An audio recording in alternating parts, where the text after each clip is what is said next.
اعوذ باللہ من الشیطان الرجیم بسم اللہ الرحمن الرحیم۔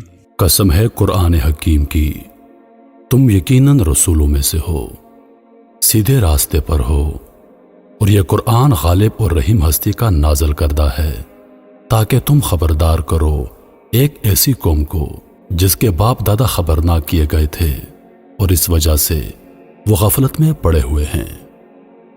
ان میں سے اکثر لوگ فیصلہ عذاب کے مستحق ہو چکے ہیں، اس لیے وہ ایمان نہیں لاتے۔ ہم نے ان کے گردنوں میں توق ڈال دیے ہیں جن سے وہ ٹھوڑیوں تک جکڑے گئے ہیں، اس لیے وہ سر اٹھائے کھڑے ہیں۔ ہم نے ایک دیوار ان کے آگے کھڑی کر دی ہے اور ایک دیوار ان کے پیچھے۔ ہم نے انہیں ڈھانک دیا ہے، انہیں اب کچھ نہیں سوجھتا۔ ان کے لیے یکساں ہے، تم انہیں خبردار کرو یا نہ کرو یہ نہ مانیں گے۔ تم تو اسی شخص کو خبردار کر سکتے ہو جو نصیحت کی پیروی کرے اور بے دیکھے خدائے رحمان سے ڈرے، اسے مغفرت اور اجر کریم کی بشارت دے دو۔ ہم یقیناً ایک روز مردوں کو زندہ کرنے والے ہیں، جو کچھ کام انہوں نے کیے ہیں وہ سب ہم لکھتے جا رہے ہیں، اور جو کچھ آثار انہوں نے پیچھے چھوڑے ہیں وہ بھی ہم ثبت کر رہے ہیں۔ ہر چیز کو ہم نے ایک کھلی کتاب میں درج کر رکھا ہے۔ انہیں مثال کے طور پر اس بستی والوں کا قصہ سناؤ جب اس میں رسول آئے تھے۔ ہم نے ان کی طرف 2 رسول بھیجے اور انہوں نے دونوں کو چٹلا دیا۔ پھر ہم نے تیسرا مدد کے لیے بھیجا اور ان سب نے کہا ہم تمہاری طرف رسول کی حیثیت سے بھیجے گئے ہیں۔ بستی والوں نے کہا تم کچھ نہیں ہو مگر ہم جیسے چند انسان، اور خدائے رحمان نے ہرگز کوئی چیز نازل نہیں کی ہے، تم محض جھوٹ بولتے ہو۔ رسولوں نے کہا ہمارا رب جانتا ہے کہ ہم ضرور تمہاری طرف رسول بنا کر بھیجے گئے ہیں، اور ہم پر صاف صاف پیغام پہنچا دینے کے سوا کوئی ذمہ داری نہیں ہے۔ بستی والے کہنے لگے ہم تو تمہیں اپنے لیے فعال بد سمجھتے ہیں، اگر تم باز نہ آئے تو ہم تم کو سنگسار کر دیں گے اور ہم سے تم بڑی دردناک سزا پاؤ گے۔ رسولوں نے جواب دیا تمہاری فعال بد تو تمہارے اپنے ساتھ لگی ہوئی ہے، کیا یہ باتیں تم اس لیے کرتے ہو کہ تمہیں نصیحت کی گئی؟ اصل بات یہ ہے کہ تم حد سے گزرے ہوئے لوگ ہو۔ اتنے میں شہر کے دور دراز گوشے سے ایک شخص دوڑتا ہوا آیا اور بولا اے میرے قوم کے لوگوں، رسولوں کی پیروی اختیار کر لو، پیروی کرو ان لوگوں کی جو تم سے کوئی اجر نہیں چاہتے اور ٹھیک راستے پر ہیں۔ آخر کیوں نہ میں اس ہستی کی بندگی کروں جس نے مجھے پیدا کیا ہے اور جس کی طرف تم سب کو پلٹ کر جانا ہے؟ کیا میں اسے چھوڑ کر دوسرے معبود بنا لوں؟ حالانکہ اگر خدائے رحمان مجھے کوئی نقصان پہنچانا چاہے تو نہ ان کی شفاعت میرے کسی کام آ سکتی ہے اور نہ وہ مجھے چھڑا ہی سکتے ہیں۔ اگر میں ایسا کروں تو میں سری گمراہی میں مبتلا ہو جاؤں گا۔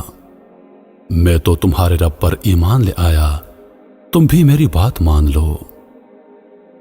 آخرکار ان لوگوں نے اسے قتل کر دیا اور اس شخص سے کہہ دیا کہ داخل ہو جاؤ جنت میں۔ اس نے کہا کاش میری قوم کو معلوم ہوتا کہ میرے رب نے کس چیز کی بدولت میری مغفرت فرما دی اور مجھے باعزت لوگوں میں داخل فرمایا۔ اس کے بعد اس کی قوم پر ہم نے آسمان سے کوئی لشکر نہیں اتارا، ہمیں لشکر بھیجنے کی کوئی حاجت نہ تھی، بس ایک دھماکہ ہوا اور یکایک وہ سب بجھ کر رہ گئے۔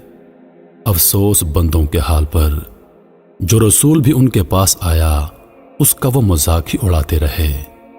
کیا انہوں نے دیکھا نہیں کہ ان سے پہلے کتنی ہی قوموں کو ہم ہلاک کر چکے ہیں، اور اس کے بعد وہ پھر کبھی ان کی طرف پلٹ کر نہ آئے؟ ان سب کو ایک روز ہمارے سامنے حاضر کیا جانا ہے۔ ان لوگوں کے لیے بے جان زمین ایک نشانی ہے، ہم نے اس کو زندگی بخشی اور اس سے غلہ نکالا جسے یہ کھاتے ہیں۔ ہم نے اس میں کھجوروں اور انگوروں کے باغ پیدا کیے اور اس کے اندر چشمے پھوڑ نکالے تاکہ یہ اس کے پھل کھائیں۔ یہ سب کچھ ان کے اپنے ہاتھوں کا پیدا کیا ہوا نہیں ہے، پھر کیا یہ شکر ادا نہیں کرتے؟ پاک وہ ذات جس نے جملہ اقسام کے جوڑے پیدا کیے، خواہ وہ زمین کے نباتات میں سے ہوں یا خود ان کی اپنی جنس یعنی بنینوں انسانوں میں سے، یا ان اشیاء میں سے جن کو یہ جانتے تک نہیں ہیں۔ ان کے لیے ایک اور نشانی رات ہے، ہم اس کے اوپر سے دن ہٹا دیتے ہیں تو ان پر اندھیرا چھا جاتا ہے اور سورج وہ اپنے ٹھکانے کی طرف چلا جا رہا ہے۔ یہ زبردست علیم ہستی کا باندھا ہوا حساب ہے، اور یہ چاند اس کے لیے ہم نے منزلیں مقرر کر دی ہیں، یہاں تک کہ ان سے گزرتا ہوا وہ کھجور کی سوکھی شاخ کی مانند رہ جاتا ہے۔ نہ سورج کے بس میں یہ ہے کہ وہ چاند کو جا پکڑے، اور نہ رات دن پر سبقت لے جا سکتی ہے، سب ایک ایک فلک میں تیر رہے ہیں۔ ان کے لیے یہ بھی ایک نشانی ہے کہ ہم نے ان کی نسل کو بھری ہوئی کشتی میں سوار کر دیا، اور پھر ان کے لیے ویسے ہی کشتیاں پیدا کی جن پر یہ سوار ہوتے ہیں۔ ہم چاہیں تو ان کو غرق کر دیں، کوئی ان کی فریاد سننے والا نہ ہو، اور کسی طرح یہ نہ بچائے جا سکیں۔ بس ہماری رحمت ہی ہے جو انہیں پار لگاتی اور ایک وقت خاص تک زندگی سے متمتع ہونے کا موقع دیتی ہے۔ ان لوگوں سے جب کہا جاتا ہے بچو اس انجام سے جو تمہارے آگے آ رہا ہے اور تمہارے پیچھے گزر چکا ہے، شاید کہ تم پر رحم کیا جائے، تو یہ سنی انسنی کر جاتے ہیں۔ ان کے سامنے ان کے رب کی آیات میں سے جو بھی آیات آتی ہیں یہ اس کی طرف التفات نہیں کرتے، اور جب ان سے کہا جاتا ہے اللہ نے جو رزق تمہیں عطا کیا ہے اس میں سے کچھ اللہ کی راہ میں خرچ کرو، تو یہ لوگ جنہوں نے کفر کیا ہے ایمان لانے والوں کو جواب دیتے ہیں کہ ہم ان کو کھلائیں جنہیں اگر اللہ چاہتا تو خوب کھلا دیتا، تم تو بالکل ہی بہک گئے ہو۔ یہ لوگ کہتے ہیں کہ یہ قیامت کی دھمکی آخر کب پوری ہوگی، بتاؤ اگر تم سچے ہو۔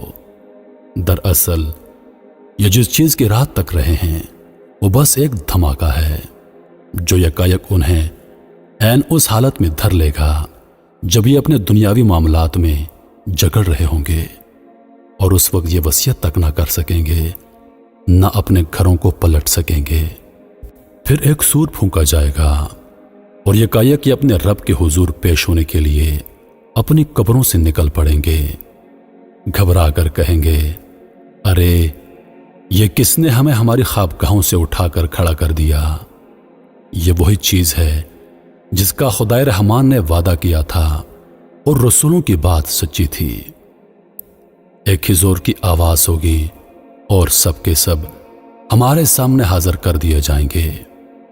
آج کسی پر ذرہ برابر ظلم نہ کیا جائے گا، اور تمہیں ویسا ہی بدلہ دیا جائے گا جیسے عمل تم کرتے رہے تھے۔ آج جنتی لوگ مزے کرنے میں مشغول ہیں، وہ اور ان کی بیویاں گھنے سایوں میں ہیں، مسندوں پر تکیے لگائے ہوئے، ہر قسم کی لذیذ چیزیں کھانے پینے کو ان کے لیے وہاں موجود ہیں، جو کچھ وہ طلب کریں ان کے لیے حاضر ہے۔ رب رحیم کی طرف سے ان کو سلام کہا گیا ہے۔ اور اے مجرموں، آج تم چھٹ کر الگ ہو جاؤ۔ آدم کے بچوں، کیا میں نے تم کو ہدایت نہ کی تھی کہ شیطان کی بندگی نہ کرو، وہ تمہارا کھلا دشمن ہے، اور میری ہی بندگی کرو، یہ سیدھا راستہ ہے۔ مگر اس کے باوجود اس نے تم میں سے ایک گروہ کثیر کو گمراہ کر دیا۔ کیا تم عقل نہیں رکھتے تھے؟ یہ وہی جہنم ہے جس سے تم کو ڈرایا جاتا رہا تھا۔ جو کفر تم دنیا میں کرتے رہے ہو اس کی پاداش میں اب اس کا ایندھن بنو۔ آج ہم ان کے منہ بند کیے دیتے ہیں، ان کے ہاتھ ہم سے بولیں گے اور ان کے پاؤں گواہی دیں گے کہ یہ دنیا میں کیا کمائی کرتے رہے ہیں۔ ہم چاہیں تو ان کی آنکھیں موند دیں